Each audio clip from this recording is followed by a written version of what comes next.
All right, good morning, everyone. We are going to give folks just a few minutes to join the webinar, and then we'll go ahead and get started.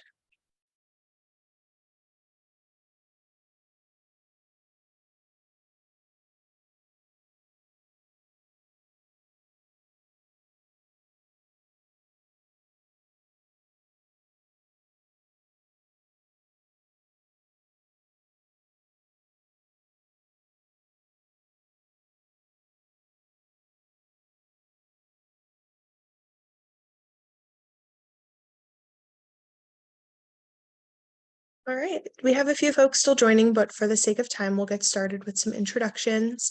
Thank you everyone for joining our webinar today. My name is Meredith Farsani. I'm the Training and Engagement Specialist at the Maryland Coalition Against Sexual Assault, and I'm excited to be here today alongside of Grace Rupp, MCASA's SART PREA Policy Specialist for today's training. Just a few housekeeping items before we get started. We are in Zoom webinar, which means that participants are in listen mode only, meaning you cannot turn on your camera, and we ask that you stay on mute. So please feel free to utilize the chat box and the Q&A box for any questions that you have. If you have any technical concerns, you can message me directly, and I'll be sure to help you out with those. We have enabled closed captions, and you can do so by going to the bar at the bottom of your screen, clicking on the captions button, and you can make the font size larger or smaller, or turn them off or on as you need. And we will also have some poll questions, so I will be popping those up, and we ask that you just be interactive and ask questions along the way. And yeah, so really excited to get started today. I'm going to turn things over to Grace to get started with today's presentation. Thank you, Meredith. Welcome, everyone. My name is Grace Rupp. I use she and her pronouns. I am MCASA's Sexual Assault Response Team and Prison Rape Elimination Act Policy Specialist. We're so excited to have you all today. We are going to review the Prison Rape Elimination Act and really focus on the standards specifically. So for context, the Prison Rape Elimination Act is a federal law that seeks to end sexual harassment and violence in detention facilities.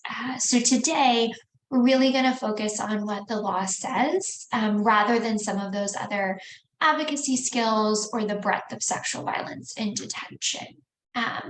So this particular training is going to focus on the standards themselves, but I do want to share that this is going to be a quarterly training, and other content areas will focus on the breadth of sexual violence in detention, working specifically with incarcerated survivors, so some of those more tangible advocacy skills, and then hopefully training with national experts around PREA.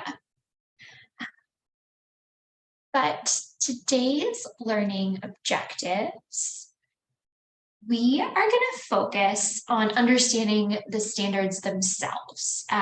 So why PREA is important, the law itself and its potential impact for supporting incarcerated people and survivors. We're going to ask why PREA. So why focus on this population of people and this population of survivors? And then we'll seek to understand the basics of the law itself, specifically the provisions that focus on prevention and responding to sexual violence. And then finally, I just want to review some Maryland-specific laws that address sexual violence in detention.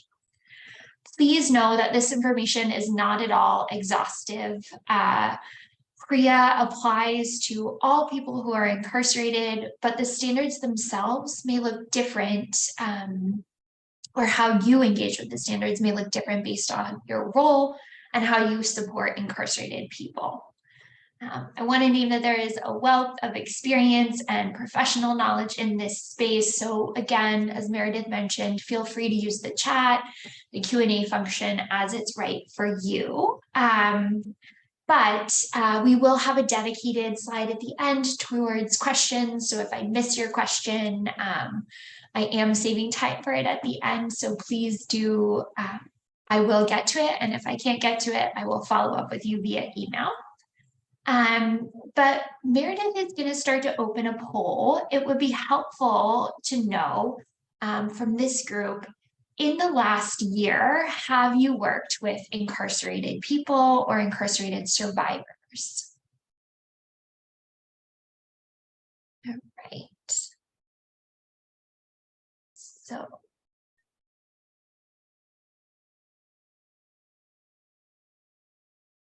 we'll give it a few more seconds here. Awesome. So it looks like we're hovering at about 50-50, which is great. That's really helpful information. Awesome. All right, so the next poll question, if you feel comfortable sharing, what is your service provider identity? So how do you serve incarcerated survivors? There are a few different options. If none of those options apply to you, feel free to put other or pop it in the chat. But it looks like we have quite a few advocacy staff, a few of our therapy and social worker folks. Awesome to see law enforcement and correctional staff on the webinar. Lovely, perfect. All right, so we seem to have a range here of service provider identity. That's lovely. So like I said before, some of these standards will apply or be more relevant to you based on your role and your work with incarcerated folks. But this is very helpful. Thanks, everybody. So when thinking about PREA, I do want to share the language that I'm going to use. It's going to be slightly different. So you may see a difference in language throughout the PowerPoint and this webinar. So victim is generally the term used in the PREA statute and Maryland state laws.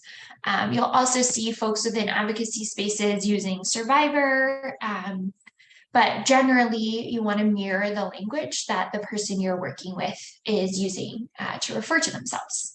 Within the Department of Corrections and Public Safety, you may see the word inmate used or prisoner to refer to incarcerated people. Throughout the presentation, you may also see that specific language used. So I will be using a mix of the three, but when working with incarcerated survivors, generally it's best practice to reflect back the language that they use to identify themselves with. All right. So we're going to transition now to thinking about why PREA. So why work with this population? Why work with incarcerated survivors? And when people ask me that personally, I want to reflect back to them, why not? So what does it say about us that we have hesitation in working with this particular population of survivors? So what are our own biases or hesitations in thinking about this work? I want to ground this webinar in survivor voice and experience. So I'm going to play this video. It's about 6 or 7 minutes long. And just as a preview, it does describe individual survivors' experiences with sexual violence. So if that's not right for you today, feel free to mute me for the 6 or 7 minutes. But I want to highlight survivor experiences and voice as an important starting point in understanding PREA and PREA's potential to support and protect folks who are incarcerated. So this particular content focuses on survivors where PREA was not able to protect them. So just as a heads up, I am going to turn on the audio now, and there will be closed captioning.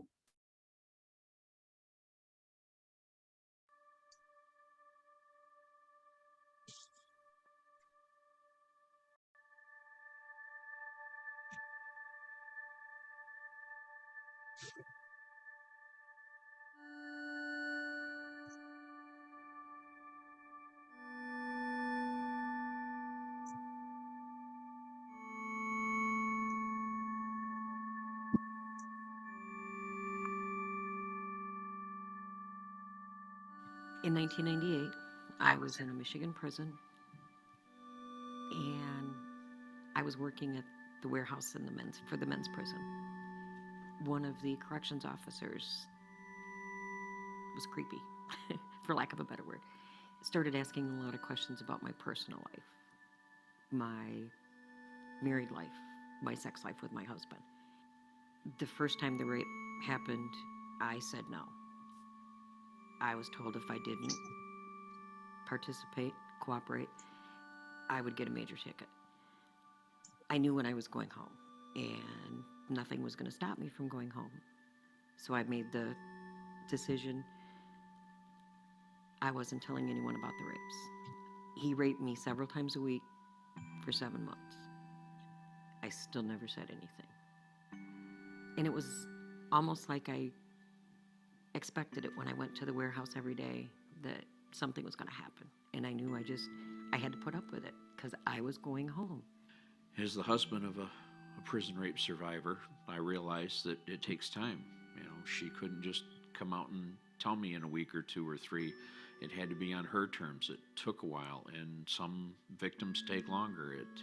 You can't put a timeline on it. Everybody handles it differently, and when she was ready, then she could talk about it, and that's what some people need is time. In the year 2006, I was arrested for public drunkenness and ended up at LA County Jail. It was the first time ever being arrested, and I was terrified. I remember, this one incident where this cop made a comment. He said that we all walk like girls. And I said to the person next to me, a man unsure of his masculinity. And obviously the cop heard. He rushed me, pinned me up against the wall, threatened me, said he was going to show me his masculinity. A few days later, that same man that threatened me actually came into my cell. And of course, he came in there and manhandled me, threw me on the ground, stripped me naked, assaulted me sexually. Total humiliation.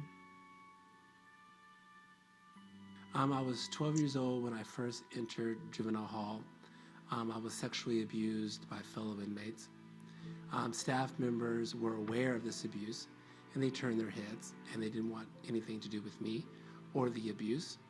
I found myself cutting on my wrist, becoming suicidal, going into isolation, and that's where it all started for me, the downfall.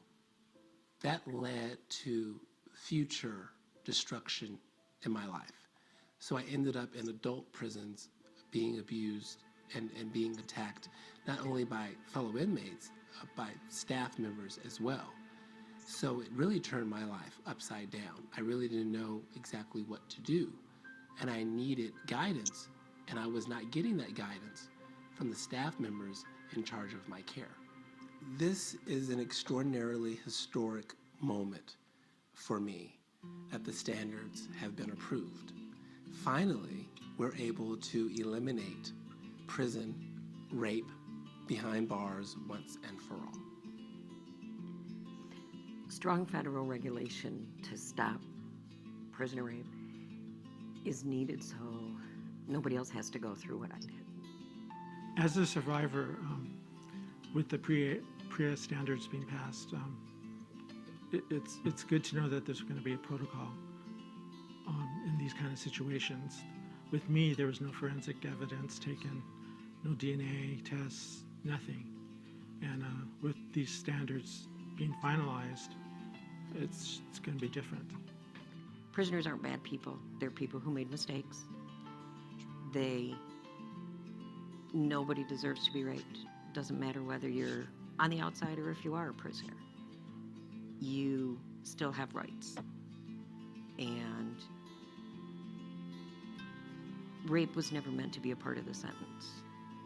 Under the PREA standards, the staff will be educated and hopefully learn how to treat the transgender community.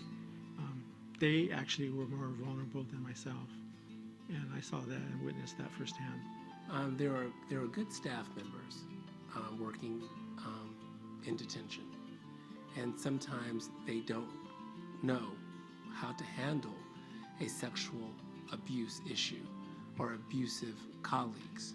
And now that the PREA standards have been approved, that will allow more training to help those staff members.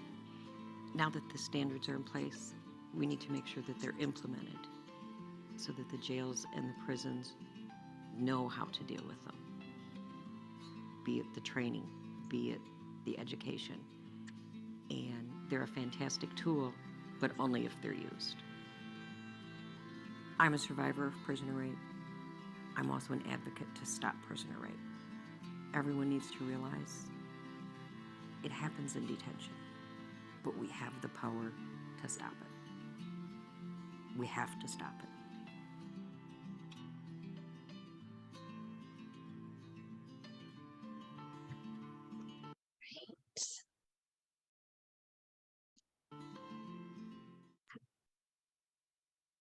So, as the video highlighted, the impacts of sexual violence are extensive. We know that for survivors in the community and for survivors who are incarcerated.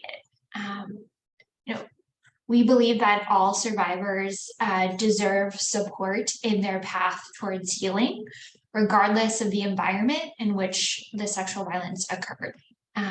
Additionally, regardless of the crime someone may have committed, sexual violence and sexual assault should never be a part of that punishment. The state takes on the responsibility of care and safety for inmates. Part of that safety and care is creating an environment in which incarcerated people can live and work and be educated without experiencing sexual violence. PREA seeks to create that environment. Sexual violence in detention is also a public health issue.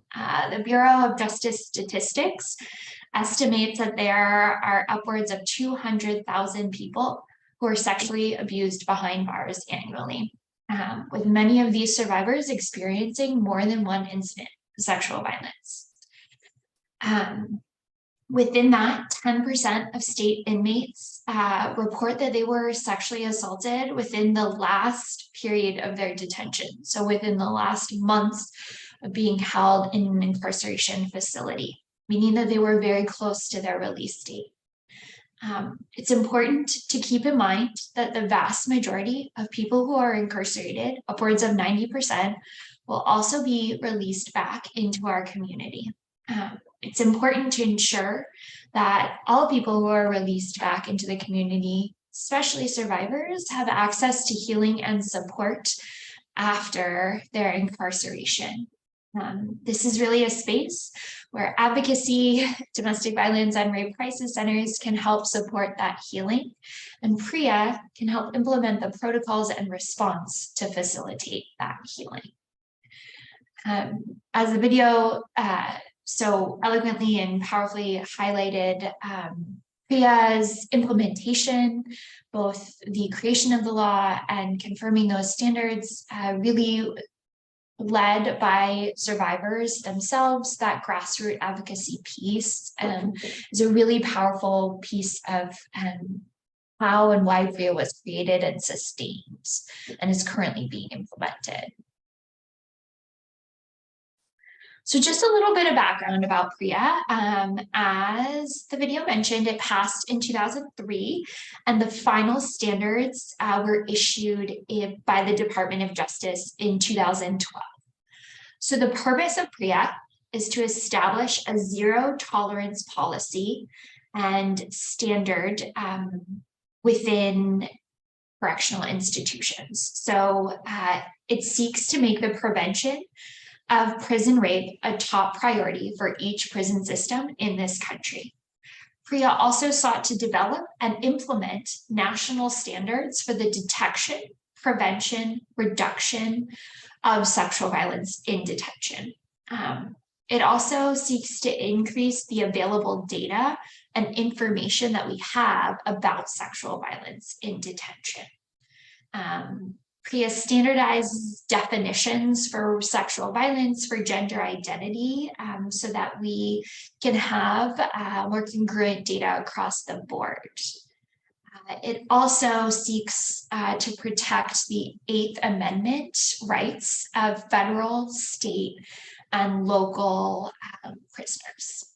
Finally, seeks to reduce the cost that prison rape imposes on states and on facilities themselves. I do want to share that there are different sets of standards for different types of facilities. So the next slide, I'm going to briefly review the different types of facilities that PREA applies to, but it's important to know that the responsibility to be in compliance with PREA is on the institution. So it's not the responsibility of a community mental health provider, typically a rape crisis center or domestic violence shelter, to be in compliance with PREA. Rather, it's the responsibility of a given institution or facility to be in compliance with PREA. So when a facility is audited and found out of compliance with PREA, it's the responsibility of that facility to make actionable change to ensure that they are compliant. It would not be the responsibility of advocates or rape crisis center staff to ensure compliance. So different types of facilities. So there are different sets of PREA standards for different types of facilities. As the background, federal law states that individual states may lose federal funding if they don't comply with PREA. So more specifically, they can lose up to 5% of federal funding for corrections if they are not in compliance.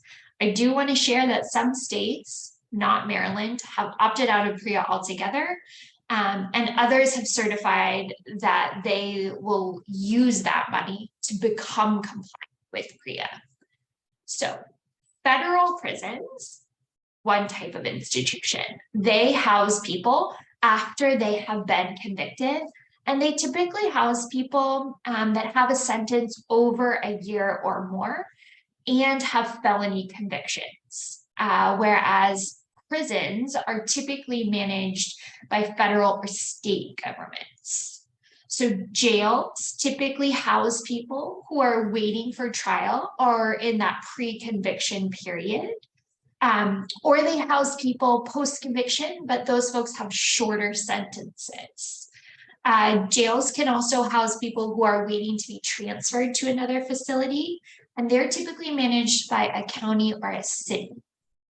Lockups are a little bit different. They're managed by local law enforcement agencies, and they typically house people for very short periods of time. So typically under 72 hours. Community corrections can be a little bit harder to define, but some examples might include things like halfway homes, restitution centers, mental health facilities, drug or alcohol rehabilitation facilities, or other sorts of community corrections. Additionally, in Maryland, there are 4 key relevant agencies that manage these facilities. There's the Federal Bureau of Prisons, the Department of Public Safety and Corrections, the Department of Juvenile Services, which run the youth detention centers, and then there's the county departments of corrections. I do want to highlight immigration detention. So that is managed by a federal agency, Immigration and Customs Enforcement, or ICE. State and local facilities will sometimes house ICE detainees under contract. So meaning ICE will contract out with state and local facilities to house this population. Immigration detention is a civil and administrative issue, not a criminal one. So the standards for immigration detainees, we're going to use that language, are actually separate and apart from PREA, and they're released by the Department of Homeland Security. They're very similar, but they're managed by DHS. So the basic PREA provisions, getting more into the standards. I can't cover all 52 standards in an hour, but I do want to review some key areas to highlight and specific principles. The ones that we are going to focus on, the set of standards, are for adult prisons and jails. As I mentioned, police lockups and community confinement look slightly different. So we're really going to focus on adult prisons and jails. It can be helpful to think about or divide the standards into those 8 areas that I have on the screen. So definitions, prevention and response, training and screening, reporting, investigation, discipline, medical and mental care, data, and auditing. Natalie's going to pop in the chat the PREA standards themselves so you can view them. But if you follow the link in the chat, they generally are divided into these 8 key areas. So the prevention piece of PREA. Again, PREA seeks to establish a zero tolerance policy for sexual abuse and harassment in confinement. So how do we go about doing that?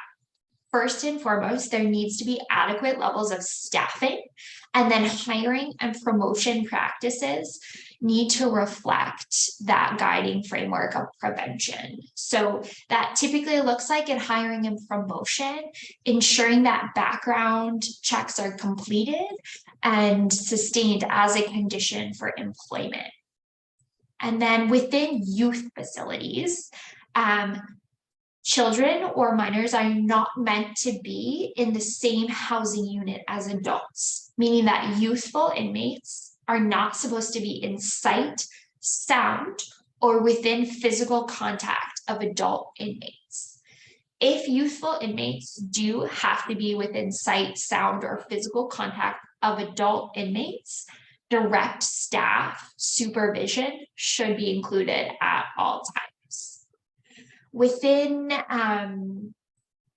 the process of creating a physical environment where folks are safe and sexual violence does not occur, the institution should have things like video monitoring systems set up, adequate staffing levels to monitor the safety of the inhabitants of an institution, and then thinking about some of those secondary and tertiary prevention strategies. So eliminating blind spots, thinking about ongoing surveillance, again, having enough staff. Then finally, we want to think about institutions avoiding cross-gender viewing, meaning no cross-gender strip searches or cavity searches should occur, except in extingent circumstances and typically performed by medical staff. Additionally, inmates should be able to shower or perform bodily functions, meaning changing clothes, without cross-gender viewing.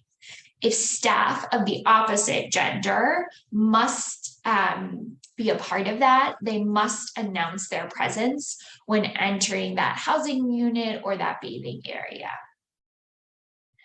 So moving from here on to training. So what type of training do staff receive to create an environment in which inmates are safe? So staff should receive training on the following. They should have the PREA zero tolerance policy training. They should know how to fulfill their individual responsibilities under PREA. They should be able to understand an inmate's right to be free from sexual abuse. And they should understand inmate and employee rights to be free of retaliation and have access to reporting options. They should have an understanding of the dynamics of sexual abuse behind bars. They should have training focused on common reactions to sexual abuse, so some of that trauma-informed work or neurotraining work. They should have training on how to detect and respond to sexual violence, how to communicate effectively with inmates, including those who identify as LGBTQIA, and then how to comply with their mandatory reporting requirements, and that can look different state to state. Employees who have direct contact with inmates should be trained on all 10 subjects and should be tailored to the population that they work directly with.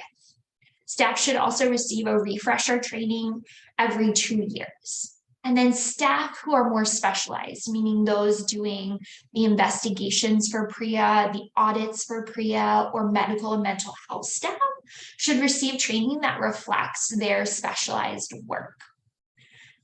Within that, specifically, for folks who are volunteering or contracted, they should also be trained on their responsibilities within PREA. And then outside of that, we also think about that training piece for inmates. So within the first 72 hours of moving to an institution, inmates should receive training on PREA, their process for reporting, so how to report sexual violence in their institution, and their right to be free from sexual abuse. It's important to note that inmates should receive that education in a way that meets them where they are. So for folks varying abilities, or for folks where English is not their primary language, they should receive training in a way that they can access to ensure that they understand their rights and responsibilities under PREA. So moving from that training piece to that screening piece. Within the first 72 hours, inmates should receive both the PREA training that I mentioned, and then they should also be screened for risk of victimization and perpetration. So inmates should be screened for being at risk of being sexually abused, and then also being sexually abusive towards others within the first 72 hours. This information and this screening process is used to make appropriate housing, work, education, and programming assignments for inmates, with the goal of keeping potentially abusive people away from folks who are at a higher risk of being abused. The screening typically takes into into place or into consideration things like mental health, your physical ability and builds, your age, your history of incarceration or violence, your history of previously being victimized, and then they will take into account folks who self-identify as LGBTQIA, and then they will factor in the inmate's own perception of their vulnerability. With this screening, there's special provisions, again, for LGBTQIA inmates, and an institution will take into account an individual inmate's assessment of their own safety. Finally, we want to think here, though, that inmates are not required to self-disclose or identify themselves as LGBTQIA, so they will not be punished for failing to identify themselves as a member of that community. So this screening process is not only used for housing and placement and education, it's also including that training piece where inmates learn of their specific rights under PREA. So how does an institution receive a report of sexual violence? First and foremost, PREA outlines that survivors have to have multiple internal ways to report. And there has to be at least one external, meaning outside agency or outside entity that can accept reports of sexual violence. This allows for survivors to report anonymously if that's the right choice for them. Institutions should accept reports verbally, in writing, anonymously, or from third parties. which can include non-incarcerated community members. This becomes especially relevant for youthful inmates. Sometimes you'll see young inmates' primary caregivers, family members, or other caregivers report for them. Outside of a reporting option, survivors should also have access to confidential support services. So that non-reporting number or that non-reporting space where they can access confidential help without having to disclose. So then within that, staff are required to report any suspicious, any knowledge or suspicion of sexual violence or retaliation within a given institution. I do want to highlight for this group the Maryland specific numbers. So on the slide, you can see the Maryland PREA reporting number. Importantly, that is a reporting number. So it will go to the state level PREA coordinators, and that would trigger action on the part of a given institution. Generally, if you call that number, they're going to ask, you can always report anonymously, but if you are not, they're going to ask for the inmate name, number, if relevant, and then the institution where somebody is housed. The PREA confidential hotline, you can see on this slide, is not a reporting number. That is a confidential advocacy number where survivors can call to receive that confidential help. So when we think of, our Rape Crisis Center hotlines or our national hotlines, those hotlines provide emotional support, safety planning, connection to resources, active listening. That's really that confidential piece that survivors should have access to. Now, the confidential advocacy lines also would have information on how to support a survivor through reporting. So it would have that referral piece for reporting. So again, PREA outlines in the standards that survivors and inmates must have multiple internal ways to report and then access to confidential services. That training piece within the first 72 hours includes information on reporting and confidential services. So how does an institution respond when sexual violence does occur or they receive a report?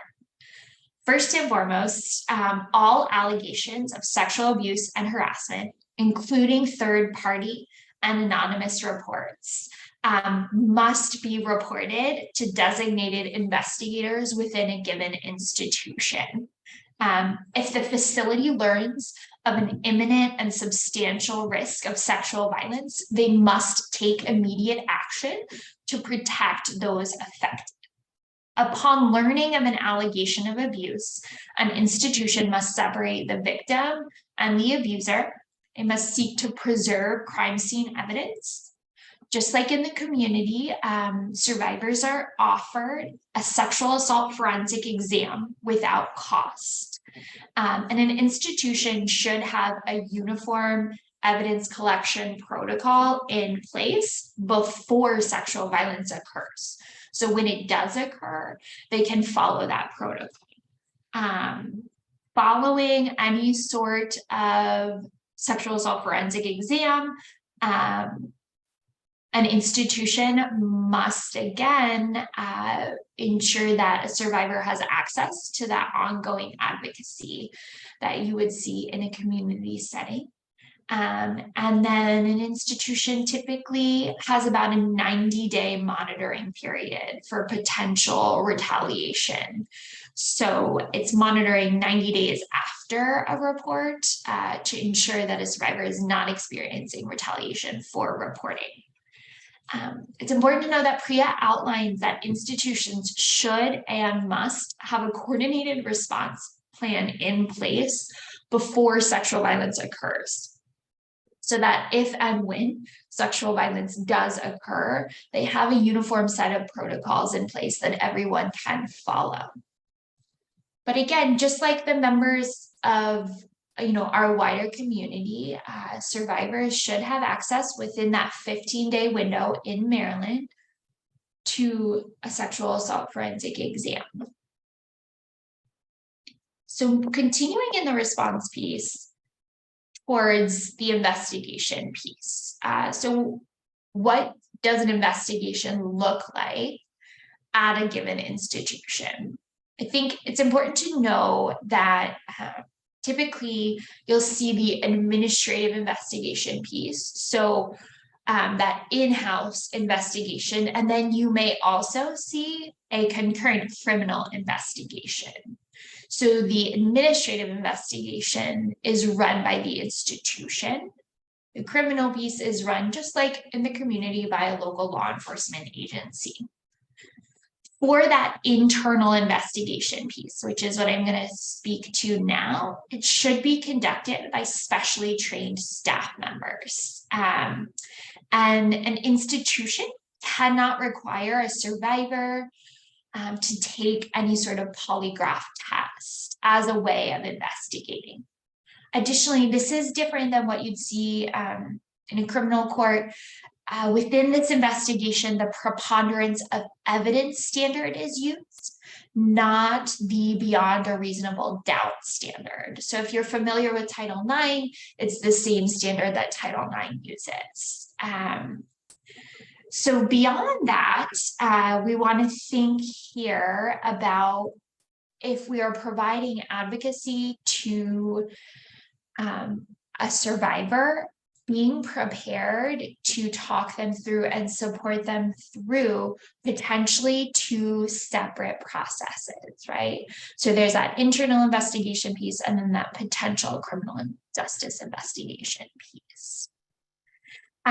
So from the physical sort of investigation, the institution makes a determination on if the allegation is substantiated, unsubstantiated, and unfounded.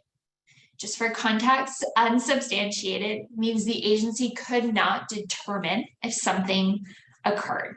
Substantiated means that something did occur. And then unfounded means that the agency determined that the event in question did not happen. Unless unfounded, the institution must notify the survivor of subsequent charges and convictions related to the incident. So PREA states that an institution must conduct prompt, thorough, and objective investigations from any report that they receive, including those third-party reporting mechanisms. In Maryland, state prison investigations are often conducted by an internal investigation unit within the Department of Corrections and Public Safety. For juvenile facilities, so those that hold youthful inmates, that investigation is typically conducted by Maryland State Police. Natalie's going to pop in the chat the specific investigation PREA standards and the training required for those investigators. So after an investigation is conducted and there is a finding, what happens? So what are the potential consequences? For inmates, generally all sexual activity is prohibited between them. This can present a problem if someone says that they were raped, but they were still disciplined for having consensual sex. Many inmates share or report that they were formally disciplined for an offense after reporting sexual violence. So within that, typically, if there is a good faith report, sanctions can include many different things. So they can include things like changes in housing, changes in program placement, changes in educational programming. Folks can be moved to a different facility, typically a higher security facility, to ensure safety. So within that, for staff, termination is presumptive. So it's a presumptive sanction for sexual abuse. Terminations can include things like violating the sexual abuse policies within a given institution. And then for other policy violations that are not sexual abuse related, those sanctions are typically in line or within the gravity of the nature of the policy violation. So termination for sexual abuse and sexual harassment is presumptive, but if PREA policy violations fall outside of being a perpetrator, those sanctions and those consequences match the severity of the policy violation itself. So I flagged for you earlier in the presentation that survivors should have access to that sexual assault forensic exam. But what does medical and mental health care look like outside of that forensic exam?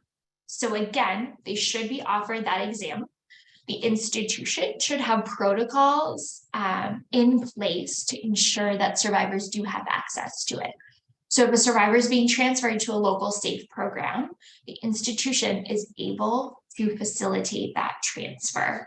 And that forensic exam is just like the ones that you would receive if you were not incarcerated.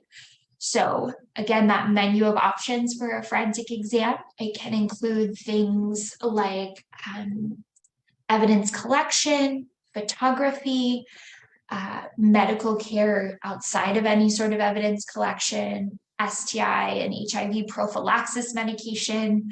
And then those survivors should also have access to a victim advocate, just like a non-incarcerated survivor would. So that medical accompaniment piece should be offered to them. Just like in the community, if a survivor does not want advocacy there, they do not have to have advocacy there, but it should be offered to them. Again, that advocacy is going to look a little bit different, but just like you would in the hospital, it's that same emotional support work, active listening, that crisis intervention work. So some of those safety planning skills, those regulation skills that we offer survivors, and then making relevant referrals. So being prepared with what ongoing advocacy looks like and what you can offer individual survivors. So beyond that, under PREA, outside of confidential support services, have access to that ongoing advocacy piece. So within an institution outside of the forensic exam window, institutions should be prepared to facilitate that advocacy. So typically that looks like advocates providing support either on the phone, in person. Through COVID, this has shifted, as you can imagine. And it can also include advocacy by mail. Some institutions also have AIP programming in person. So abuser intervention programming, some states call it batterers intervention programming, for populations across the board. So typically this is best completed and facilitated through an MOU or a memorandum of understanding. So that MOU exists between a rape crisis center and a local correctional facility. That MOU outlines the points of contact for both parties and the roles and responsibilities of a rape crisis center to provide advocacy, and for the detention facility or incarceration facility to facilitate logistically that advocacy piece. I want to share though, an MOU is not required to provide services. So rape crisis centers and advocates can still provide services to incarcerated people without that MOU being in place. But again, that confidential advocacy piece is really specifically written out in PREA.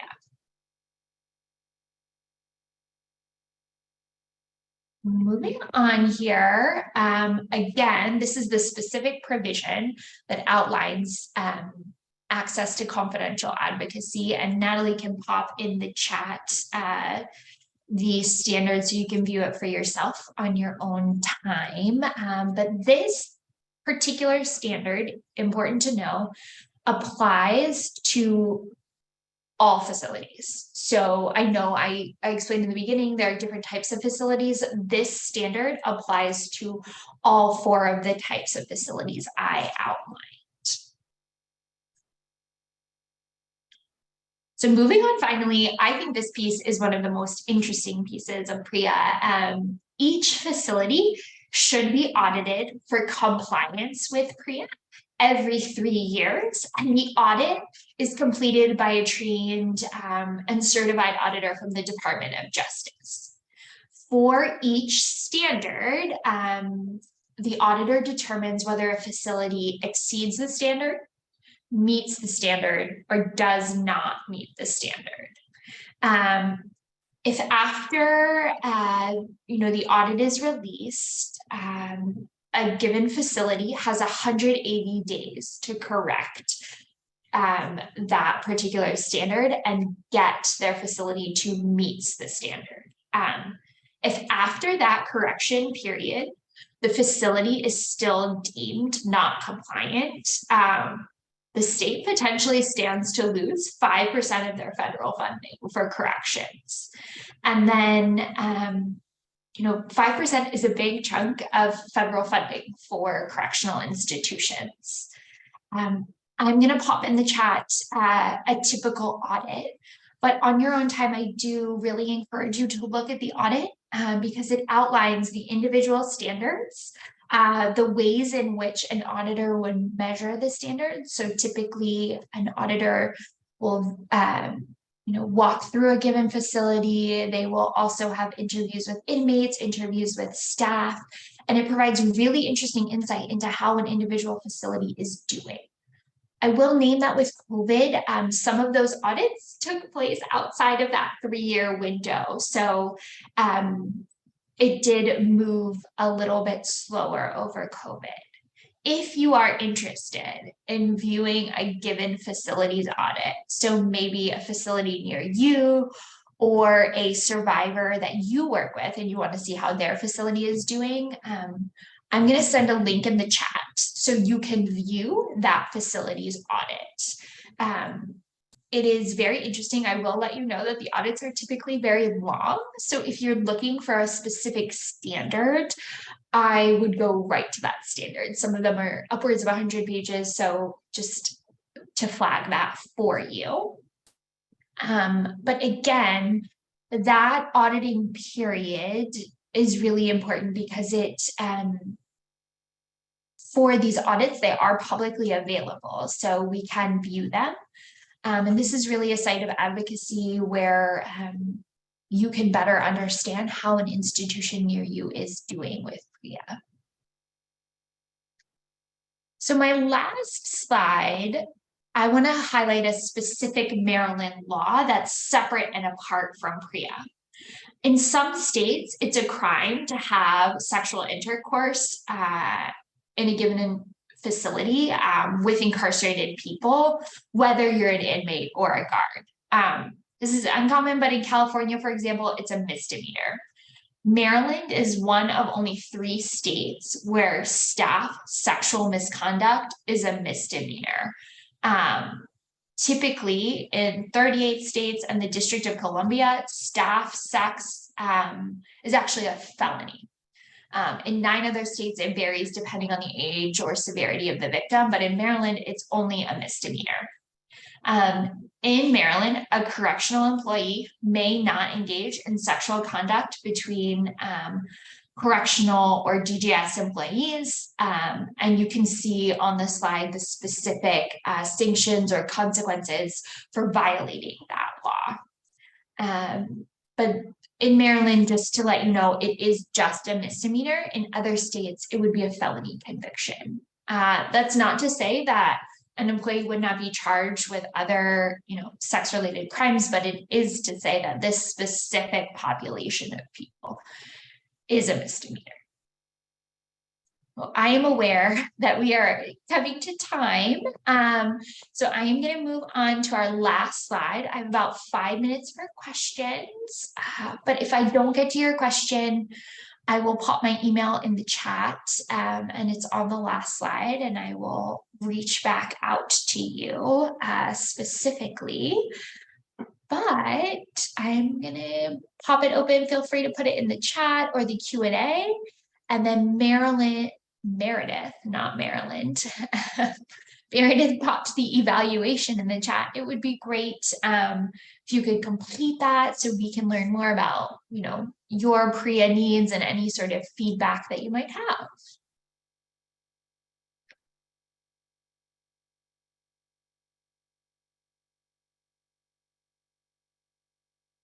Thank you, Jen. All right. So if nobody has any questions, I'm going to give it a few more seconds. But if you would prefer to connect with me offline or privately, you are welcome to. My email is in the chat. If you have specific standards or questions that you're confused about, I'm happy to connect with you. If you have training requests, or even if you're working with incarcerated folks and you need support, please do not hesitate to reach out. Happy to provide TA as it's helpful.